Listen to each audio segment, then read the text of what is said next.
Hello বন্ধুরা, চলো দেখে নেব তোমার পার্টনারের আজকের কারেন্ট ফিলিংস কি আছে। Please universe guide current feelings of my viewers partner. First card এসছে কিং অফ কাপস। তোমার পার্টনার কিন্তু আজকে প্রচণ্ড ইমোশনাল হচ্ছে, ইমোশনস ভীষণ হাই তার, কিন্তু সে ইমোশনটা তোমাকে দেখাতে চাইছে না। কিং অফ কাপস মানে সে কিন্তু তোমাকে একটা ইগো অ্যাটিটিউড দেখাচ্ছে, ঠিক আছে, যে আমার দরকার নেই, তোমাকে প্রয়োজন নেই। এস অফ ফ্যান্স মনে মনে কিন্তু সে তোমার সাথে একটা নিউ বিগিনিং চাইছে, তোমার সাথে আবার সব কিছু ঠিক করে নিতে চাইছে। দেন নেক্সট কার্ড দেখব জাস্টিস। তোমাকে একদম সত্যিকারের একটা রিলেশনশিপটাকে ব্যালেন্সে আনতে চাইছে, নিজে এবার না কাজ করতে চাইছে রিলেশনশিপটার উপর। তোমাকে সে যে ঠকানোগুলো ঠকিয়েছিল সেটা তার একটা রিয়েলাইজেশন আসছে যে সে ঠিক করেনি।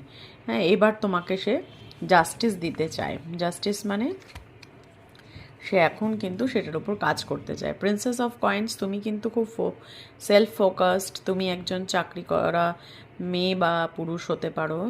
তোমরা অবশ্যই একজন চাকরি করা মেয়ে পুরুষ হও, এবং তোমরা পুরোপুরিভাবে তোমার মানিটারি ফোকাস। তোমার মনে হচ্ছে যে অনেক তো প্রেম ভালোবাসা ওইসব করে কোনো লাভ নেই, ভালোবাসা টাসা কিছু নেই, জীবনে টাকাটাই সব, টাকার উপরই ফোকাস করো, এইটাই হচ্ছে তোমার এনার্জি। তুমি এইভাবেই রয়েছো, তোমার পার্টনার কিন্তু তোমাকে সেইভাবেই দেখছে, এবং সে পুরোপুরিভাবে ধৈর্য ধরে আছে। টেম্পারেন্সের এনার্জি হচ্ছে পুরোপুরিভাবে সে ব্যালেন্স করার চেষ্টা করছে, ধৈর্য ধরে বসে আছে। এবং নাইট অফ কাপস তোমার কাছে একটা অফার নিয়ে আসবে বলেও সে অপেক্ষা করছে, কিন্তু সেটা এখনও দাঁড়িয়ে আছে, চিন্তা ভাবনার মধ্যে আছে। আর এস অফ কয়েন্স অবশ্যই একটা new beginning. S of Vance, S of coins একই রিডিংয়ে, সুতরাং নিউ বিগিনিং সে মন থেকে চাইছে। আজকের এনার্জি খুব ভালো বন্ধুরা। আজকে তোমরা এই এনার্জিটা ক্লেম করো, ইউনিভার্সের কাছে প্রে করো যেন সব কিছু ঠিক হয়ে যায়। Please claim this energy. Thank you.